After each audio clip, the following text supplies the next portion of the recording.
So today is an exciting day. We finally got our box in the mail. Some new parts for our EzGo. If anybody is just now tuning in, we blew out our driver's side hub. As you can see, that should be splined. It is not. Pop this off. Side-by-side comparison with the new versus old. Nice oval, rounded out looking hole versus 30 spline, what it's supposed to look like. You can also see there's a nice lip on here. So we had to get the golf cart home. We're pretty sure that's where it's from. And yeah, so that was fun. Moving on, we will have to get this axle out because it mushroomed the splines on this axle shaft. See, it spins right now, but if you put any pressure, well, I take that back. This spins perfect, but these splines will not slide on to the new hub, which we knew that was going to happen anyway, so we just bought a new hub. So yeah, let's open up this, let's get this old axle out. There they are. Pair of snap ring pliers. Get this snap ring out. We already took the castle nut off.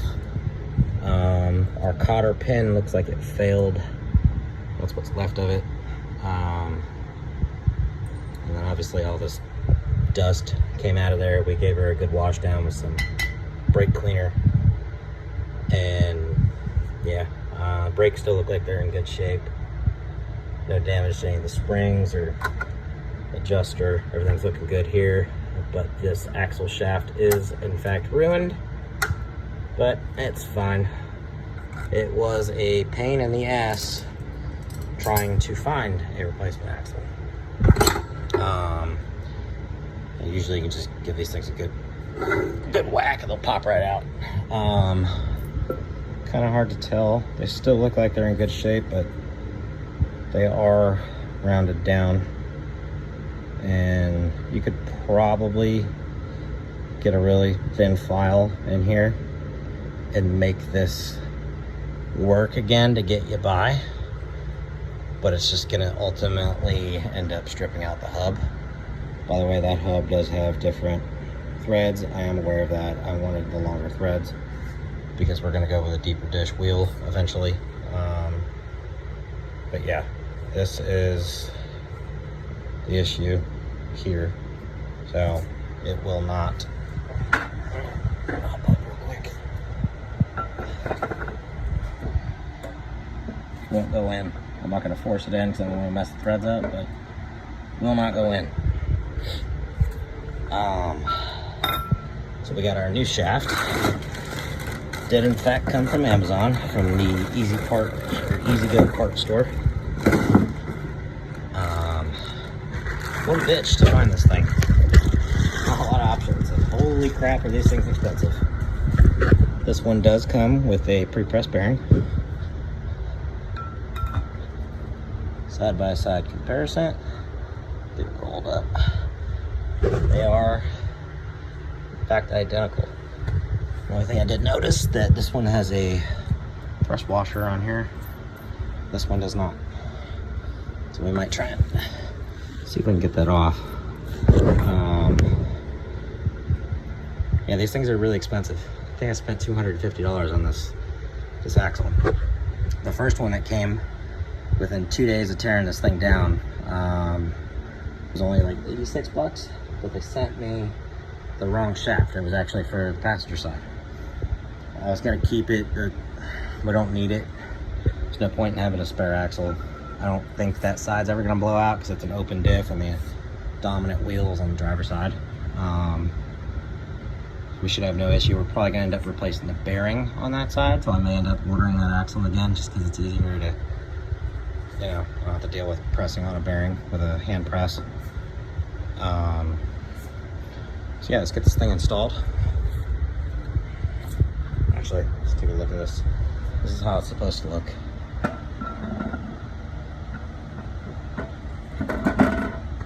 Slides right on. Slides right out. Piece of cake. Let's get this thing back in here. Oh, look at that. Looks like a glove. Like brand new. Let's do this.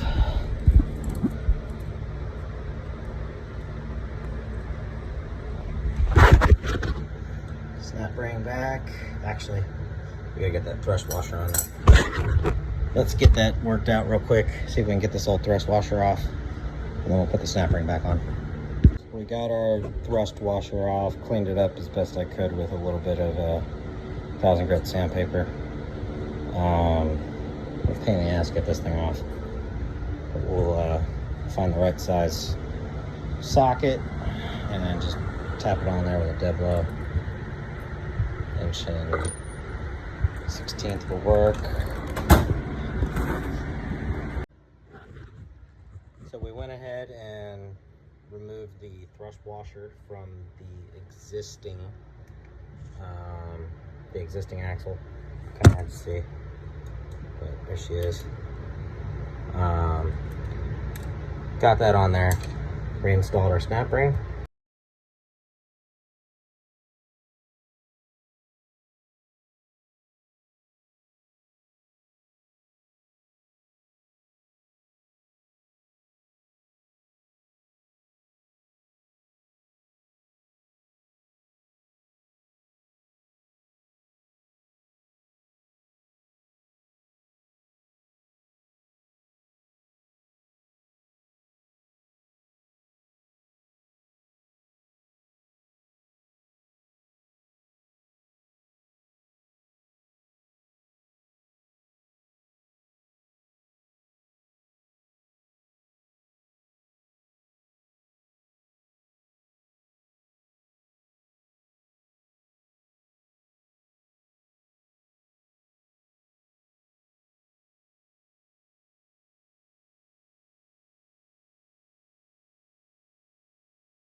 So this is torqued down to 70 foot-pounds using our 1/2 inch torque wrench, 1¼ inch nut. Got her torqued down to 70 foot-pounds. New cotter pin in place. Let's pull this bad boy over. Stand there straight.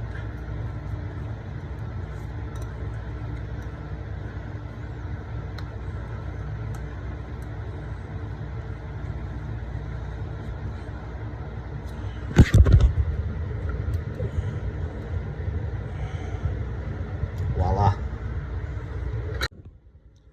So we got this nut torqued down to 70 foot-pounds. We got our extra long and thick cotter pin. Not 100% happy with this. May end up ripping this off and redoing it. Let's do a little trial and error and see how it does. I may have to end up stacking a washer because the hole is almost too far out. And that was the thickest one that I could use.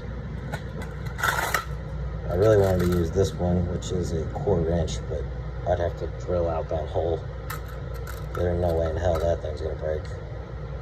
I ended up using a 3/16 by 3 inch cotter pin.